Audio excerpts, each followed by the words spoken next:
द्वंद्व सामासिकस्य च अहमेवाक्षय कालो धाताहम विश्वतो मुखः। नमामि सद्गुरुं शांतं सच्चिदानंद विग्रहं पूर्णब्रह्मपरानंद मीशम आळंदी वल्लभम। भगवंताच्या कृपेने सर्व संतांच्या आशीर्वादाने पुण्यसलीला इंद्रायणी मातेच्या पावन तीरावर सिद्धेश्वर भगवंताच्या परम सानिध्यामध्ये ज्ञानेश्वर महाराजांच्या या पुण्यपावन अशा समाधीस्थली वारकरी शिक्षण संस्था आणि आळंदी देवस्थान यांच्या माध्यमातून सुरू असलेली आपली ही नित्याची ज्ञानेश्वरी प्रवचन सेवा, सेवेकरता उपस्थित असणारे माऊली स्वरूप सर्व भाविक भक्त श्रोते सज्जन माता भगिनी सर्वांच्या चरणी वंदन करून आपण सर्वांनी मिळून ही चिंतन सेवा करायची आहे।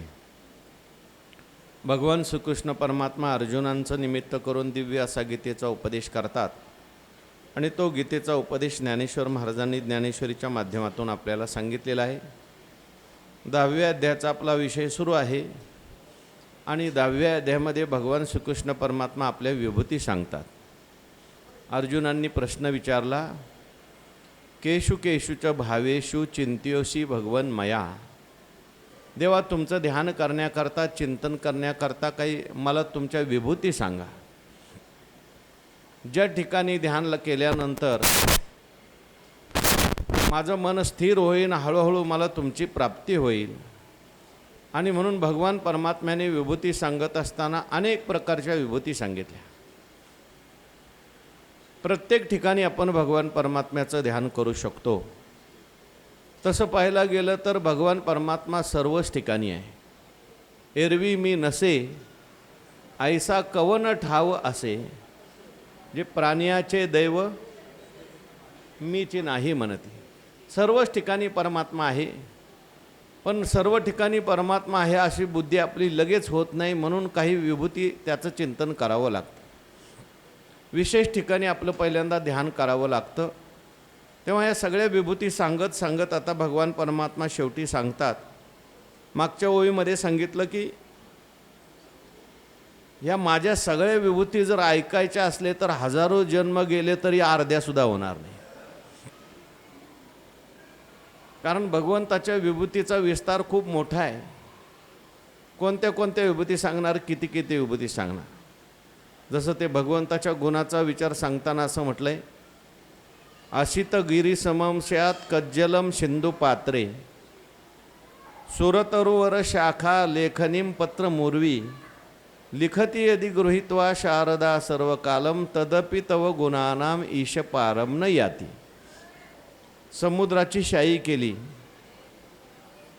पृथ्वीचा कागद केला आणि लिहायला सरस्वती माता बसली आणि कल्पतरूची लेखणी करून बसली, तरी सुद्धा भगवंताचे गुणानुवाद लिहिले जाऊ शकत नाही। तुका म्हणे मही पत्र न पुरे सिंधुशाई। कारण भगवान परमात्मा हा जो आहे तो अमर्याद आहे, अनंत आहे आणि अनंताचे गुणसुद्धा अनंत, अनंताच्या विभूतीसुद्धा अनंत, अनंताची रूपसुद्धा अनंत आहेत। आणि म्हणून भगवान परमात्मा अनंत असल्यामुळे भगवंताच्या विभूती सगळ्या सांगितल्या जाऊ शकत नाही। तरी आता भगवान परमात्मा स्वतः सांगतायत, पण तरी भगवान परमात्मा म्हटले, बाबा माझ्या विभूती जर मी सांगायला लागलो 1000 जन्म झाले तरी अर्ध्यासुद्धा होणार नाहीत।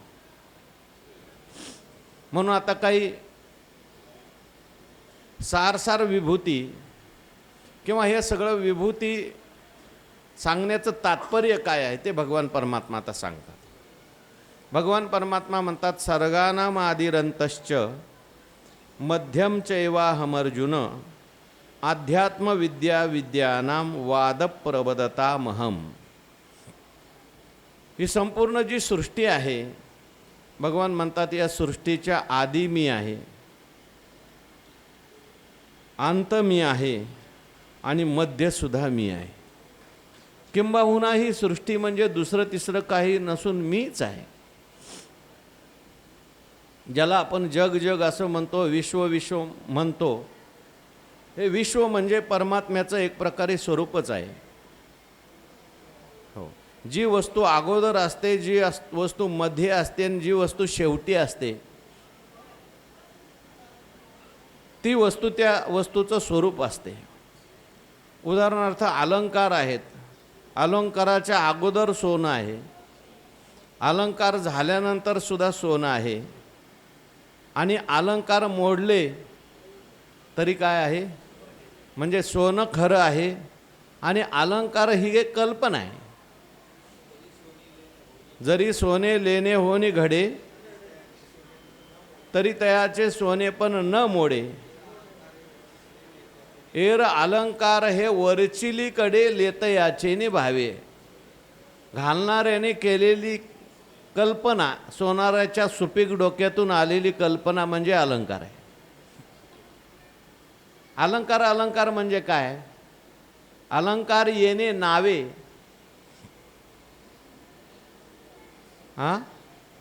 अलंकार म्हणजे सोनं आहे. अलंकार हे फक्त नाव आलेलं आहे. हो, नाम मात्र लुगडे, एरवी सुतची ते उघडे, माती मृत भांडे जयापरी. तिथे ज्ञानेश्वर महाराजांची ओवी सोन्याच्या संबंधाने सुद्धा आलेली आहे. हे संपूर्ण जग जे आहे काय, बीजेचे झाले तरू अथवा भांगारचे अलंकारू, तैसा मज एकाचा विस्तारू ते हे जग. अनेक ठिकाणी ज्ञानेश्वरीमध्ये या जगाच्या आधी मी आहे, मध्ये मी आहे, शेवटी मी आहे असं वर्णन आलं. हे जग मीच आहे. सुवर्णाचे मणी केले, ते सोनियाचे सुती ओविले, तैसे म्या जग धरले सभा या अभ्यंतरी. कितीतरी ठिकाणी मी हे जग आहे असं भगवंतांनी सांगितलंय. आणि जोपर्यंत आपल्याला सर्वत्र परमात्मा आहे अशी वृत्ती होत नाही, तोपर्यंत आपले रागद्वेष जाणार नाही आणि तोपर्यंत जीवनातलं सुखदुःख जाणार नाही. सगळ्यांना दुःख जावं असं वाटतं, सुख मिळावं असं वाटतं, पण हे सुखदुःख कधी जातील? जोपर्यंत द्वैत जाणार नाही तोपर्यंत रागद्वेष जात नाहीत, रागद्वेष जात नाही तोपर्यंत सुखदुःख जात नाही. म्हणून पुन्हा पुन्हा भगवान परमात्मा या गीतेमध्ये सांगतात, ज्ञानेश्वरीमध्ये सांगतात, या जगाच्या रूपाने मीच आहे. हे समस्त ही श्री वासुदेव ऐसा प्रतीती ज्ञानिया तोची. अनेक ठिकाणी सांगितलं हे जग म्हणजे मी आहे. बघा, कोणाला ओवी आठवत असेल तर सांगा, हे जग मीच आहे. जगाच्या अगोदरही मी आहे. देह झाले सहजची गेले, वा दुजे नवीन.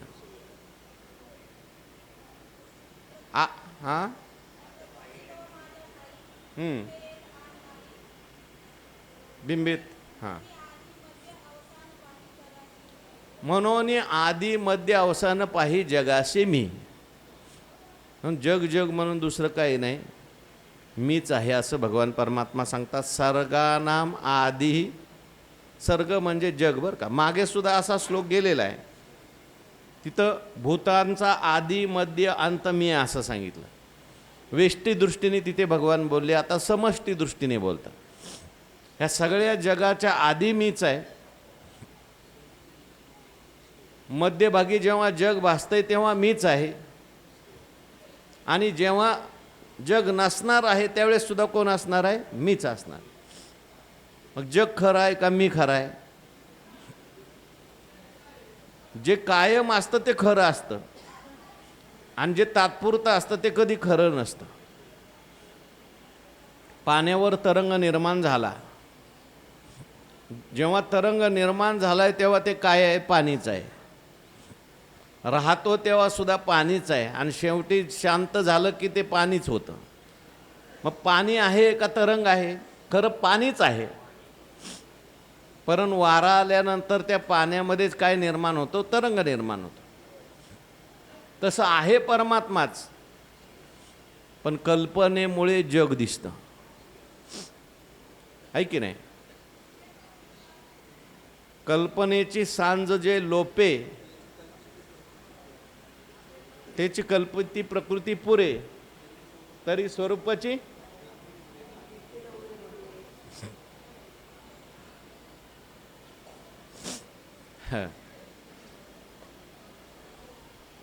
संध्याकाळ असल्यानंतरच त्या सापाची कल्पना निर्माण होते. वास्तविक पाहता दोरीच आहे. तशी प्रकृती म्हणजे काय? प्रकृती म्हणजे अज्ञान, प्रकृती म्हणजे माया, प्रकृती म्हणजे कल्पना. तेवी संकल्पाचे सांज वेळे सावे कती मिरजे नावे कती मिरजेती बुद्धीचे डोळे म्हणून अखंडित परी झावळे भूत भिन्न ऐसे देखे. आणि ती सांज गेली संकल्पाची की मग माझे स्वरूप ओळे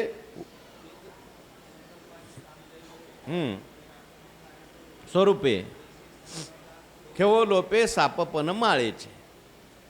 म्हणून भगवंताला सांगायचंय या सृष्टीच्या अगोदर, मध्ये आणि अंती सुद्धा भगवान परमात्मा कोण आहे म्हणतात? मीच आहे. सर्गानामादिरंतश्च मध्यम चैव अहम अर्जुन. आणि हे जाणण्याकरता जी विद्या लागते, अध्यात्म विद्या विद्यानाम वादप्रवदता महम. अनेक प्रकारच्या विद्या आहेत. बाबा इथंच बसा. ओ बाबा, बाबा इथंच बसा ना, बसा. शूटिंग चाललेलं आहे, लाईव्ह आहे. अनेक प्रकारच्या विद्या आहेत. पण या सगळ्या विद्यामध्ये भगवान परमात्मा म्हणतात मी कोणती विद्या आहे? अध्यात्म विद्या मी आहे. बाकीच्या विद्या आहेत पोट भरण्याकरता, मान मिळवण्याकरता, पैसा मिळवण्याकरता. कदाचित त्यांचा उपयोग होईल, परंतु जी विद्या प्राप्त झाल्यानंतर काही जाणायचं शिल्लक राहत नाही, जी विद्या आपल्याला जन्म मरणातून मुक्त करते, विद्या या विमुक्तये न भुक्तये. विद्या ही भोगा करता नाही तर मुक्ती करताय. बाकीच्या जगामध्ये खूप विद्या आहेत, पण ह्या सगळ्या विद्या जरी असल्या तरी भगवान म्हणतात ह्या सगळ्या विद्यामध्ये श्रेष्ठ असलेली विद्या ती म्हणजे अध्यात्म विद्या. अध्यात्म म्हणजे काय हो?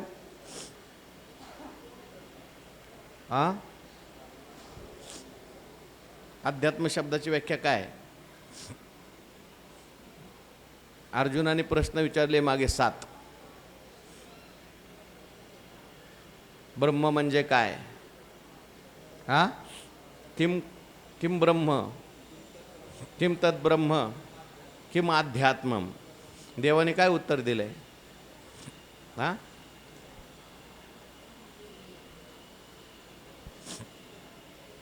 अध्यात्म शब्दाचा अर्थ आहे परमात्म्याच्या संबंधाने विद्या. आधी आत्म्याच्या संबंधाने जी विद्या आहे तिला अध्यात्म विद्या म्हणतात. बाकीच्या ज्या सगळ्या विद्या आहेत ह्या सगळ्या व्यवहारातल्या विद्या आहेत. ज्ञानोबारायांनी असं म्हटलं, एखादा मनुष्य किती जरी विद्यावान असला पण त्याला जर अध्यात्मज्ञान नसेल, आत्मज्ञान नसेल तरी तो आंधळा आहे.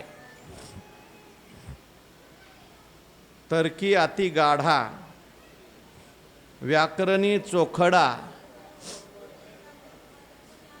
आत्मज्ञानी फुडा जात्यंदू जैसा, मोरा अंगी आशेषे, पिशे असती डोळसे,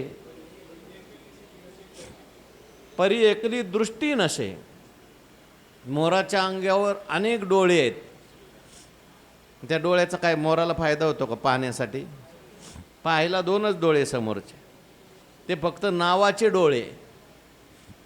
तसंच अनेक प्रकारचं ज्ञान माणसाने संपादन केलं, पण संपादन करून जर अध्यात्म ज्ञान नसेल तर तो जन्म मरणातून मुक्त होऊ शकत नाही. निकमबाबा गोष्ट सांगायचे किंवा गुरुवारी सांगतात, आपण अनेक वेळा प्रवचनात सांगितली. काही शिकलेले लोक एका नावेमध्ये बसले आणि त्या नावाड्याला विचारायला लागले, बाबा तुझं शिक्षण किती झालं? आता नावाड्याचं शिक्षण किती असणार? शिकला असता तर तो नावाडी झाला असता का? तो म्हटला, बाबा मी कशाला शिकायला गेलोय, मी जर शिकलो असतो तर कशाला नाव चालवली असती?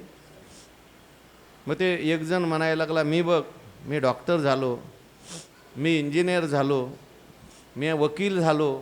होऊ नये असा अर्थ नाही बरं का, चांगलं आहे ते, त्यांचा समाजाला उपयोग आहे. पण आपली विद्या कोणाला हिणवण्याकरता नको, रागद्वेष वाढवण्याकरता नको. त्याची उपेक्षा केली, काय तुझं जीवन फुकट आहे, तुला शिकायला पाहिजे होतं. नाही बाबा शिकलो, माझी परिस्थिती नव्हती, वडिलांची परिस्थिती नव्हती, आम्ही बघ एवढं शिकलो आणि नाव नेमकी मध्ये गेली आणि वारं सुटलं.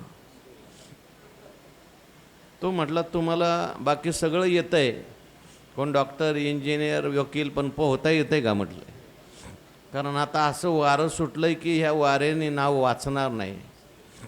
पोहता येईल ना तोच वाचेल, बाकी सगळ्या विद्या आहेत तुमच्याकडच्या. आता कोणती विद्या उपयोगाला येणार आहे? पोहण्याची विद्या. वारं सुटलं, नाव बुडाली, हे तिघही बुडाले आणि हा बिचारा नावाडी पोहून निघाला. तात्पर्य काय आहे? बाकीच्या सगळ्या विद्या माणसाने शिकाव्या, जमलं तर शिकाव्या, पण नाही शिकलं तर ही विद्या शिकली पाहिजे. राजविद्या राजगुह्यम पवित्रमिदम उत्तमम प्रत्यक्षावगमम धर्म्यम सुसुखम कर्तुमव्ययम. सांगा बघूया त्याच्यावरच्या. अरे गुरुत्वाची आचार्य पदवी, सकळ गुह्याचा गोसावी पवित्र राव. आपल्या वया झाल्या त्यामागे. आता ह्या विद्येचं वर्णन चाललंय. अध्यात्मविद्या श्रेष्ठ किती आहे, जे जाणण्या गावी गुरुत्वाचे आचार्य पदवी म्हटलेलं आहे. सकळ गुह्याचा गोसावी पवित्रा रावो, अशी असलेली ही विद्या आहे. म्हणून अध्यात्मविद्या विद्यानाम. कोणती अध्यात्मविद्या? आता भगवंतांनी अध्यात्म राजविद्या राजगुह्य आपण 9वा अध्याय पाहून आलो. आत्म्यासंबंधी विद्या. आत्म्याचं नेमकं स्वरूप काय आहे, आपलं नेमकं स्वरूप काय आहे, या जगाचं नेमकं स्वरूप काय आहे, याचा विचार ज्या विद्येमध्ये केला जातो त्याला म्हणायचं अध्यात्मविद्या. थोडक्यात मी कोण आहे,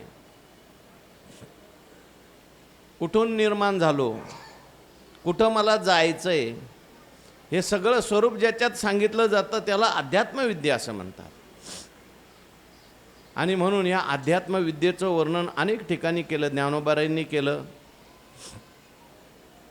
हे ज्ञानदयाच्या हाती तोची समर्थ मुक्ती, जैशी शतमख संपत्ती स्वर्गीची. या ज्ञानाचं वर्णन करताना ज्ञानोबाराय म्हणतात, आगवीची ज्ञाने केली येणे स्वप्ने, जैसी वातोर्मी गगने गिळजत असे. येर भवस्वर्गादी ज्ञाने, ही एका वाचोनी आणे. येर भवस्वर्गादी ज्ञाने, तो अज्ञान ऐसा मने निश्चय केला.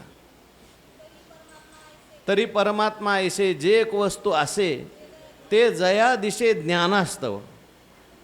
अध्यात्मविद्या म्हणजे काय? हे ज्ञान झाल्यानंतर मनुष्य मुक्त होतो. हे ज्ञान प्राप्त झाल्यानंतर भवस्वर्गादी सगळी ज्ञान स्वप्नवत वाटायला लागतात. हे ज्ञान प्राप्त झाल्यानंतर काही जाणायचं शिल्लक राहत नाही. जे जाणतल्या वरते काहीच करणे नाही जेथे. आणि जाणणे साने मोठे उरोने दी, असे कोवी आहे. जेने सांगतयाचे बोलणे खुंटे, ऐकतयाचे व्यसन तुटे, जे जानणे साने मोठे उरो नेदी. सांगणाऱ्याचं बोलणं संपून जातं, ऐकणाऱ्याची हौस पूर्ण होते. आता आपण सांगतोय ऐकतोय म्हणजे काय, आपली मज्जा म्हणून सांगतोय ऐकतोय, गरज म्हणून सांगतोय का? गरज संपली. जे जानणे, कारण जानणे साने मोठे उरो नेदी, यात लहान मोठा असा भेद शिल्लक राहत नाही. म्हणून अध्यात्म विद्या विद्यानाम वादप्रवदतामहम. भगवान परमात्मा म्हणतात, आता विभूती सांगतायत आणि विभूती सांगताना भगवान, अध्यात्म विद्या भगवान परमात्म्याची विभूती आहे, ठीक आहे. अध्यात्म विद्येमध्ये आपल्याला भगवंताचं ध्यान करायचं आहे. या सृष्टीच्या आधी भगवान परमात्मा आहे, मध्ये भगवान परमात्मा आहे आणि अंतही भगवान परमात्माचा आहे. म्हणजे सृष्टीकडे पाहत असताना सुद्धा कोणाचं ध्यान करायचं आहे? देवाचं ध्यान करता येतं आपल्याला.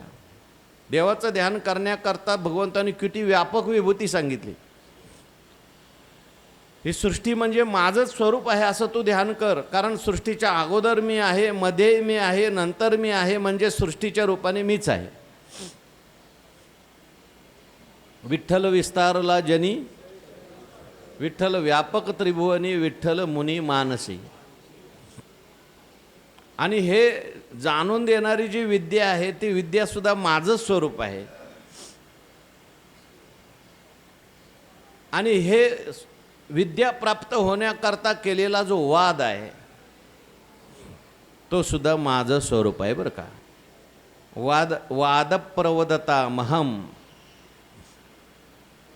सांगणाऱ्यामध्ये वाद मी आहे असं भगवान म्हणतात. हा वाद कोणता आहे? तुम्ही आम्ही जो करतो तो वाद नाही बरं का. हा वादे वादे जायते तत्वबोधा, असा वाद आहे की ज्या वादातून तत्वबोध होतो. सांगणाऱ्यामध्ये आणि ऐकणाऱ्यामध्ये जो संवाद होतो त्या संवादात काही प्रकार सांगितले. वाद, जल्प, वितंडा. काही ठिकाणी वाद असतो, काही ठिकाणी जल्प असतो आणि काही ठिकाणी वितंड वाद. साधक बाधक चर्चा करून संवादातून तत्वाचा निर्णय होत असेल तर त्याला म्हणायचं वाद. सांगणारा आणि ऐकणारा किंवा दोन पक्ष बसलेले आहेत, दोघं तिघं बसलेले आहेत, त्याच्यामध्ये दुसऱ्याचं खंडन करून आपलाच पक्ष स्थापन करायचा असेल तर त्याला म्हणायचं जल्प. आणि आपला पक्ष स्थापन न करता नुसतं दुसऱ्याचं खंडन करत राहणं त्याला म्हणायचं वितंड. काही काही लोक जे आहेत ते वितंड करतात. वितंड म्हणजे नुसतं दुसऱ्याचं खंडन करत राहायचं, ऐकून घ्यायचं नाही, नुसतं खंडन करायचं. ते एक आपलं हा मंडन मिश्राचं असतील मला वाटतं, त्यांनी एक ग्रंथ लिहिला आहे, त्याचं नाव खंडन खंडन खाद्य. नावच खंडन खंडन खाद्य आहे. त्याच्यामध्ये नुसतं दुसऱ्याचं खंडन केलेलं आहे. त्यांना विचारलं तुमचं मत काय? ते म्हणले मला काय मत मांडायचं नाही, मला नुसतं दुसऱ्याचं खंडन करायचं. तसं काही काही व्यवहारात लोक असे असतात की ते स्वतःचं मत सांगत नाही, दुसरं आपण काय म्हटलं की ते खंडन करत राहतात. त्याला वितंड म्हणतात. माणसाने कधी जीवनात वितंड करू नये. वादो नावलंबे असं म्हटलं आहे, ते त्या अर्थाने म्हटलं आहे बरं का. कारण वेळ वायाला जातो. विनाकारण दुसऱ्याचं खंडन करण्यात वेळ घालवायचा आहे का आपल्याला देवाचं चिंतन करायचं आहे? देवाचं चिंतन करायचं आहे.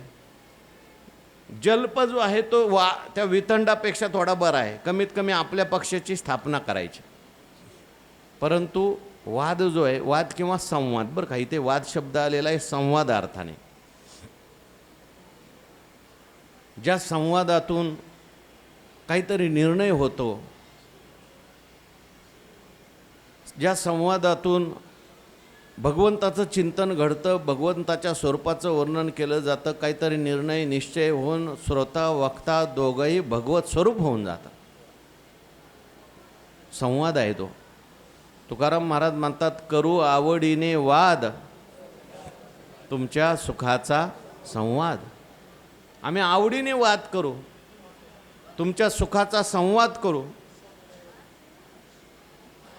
भगवान श्रीकृष्ण परमात्मा आणि अर्जुन यांच्यामध्ये झालाय तो काय आहे? संवाद आहे.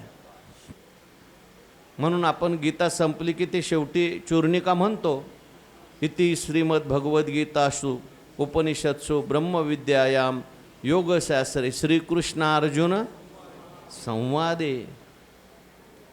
या संवादाचं वर्णन किती केलं ज्ञानेश्वर महाराजांनी. संवादाचं वर्णन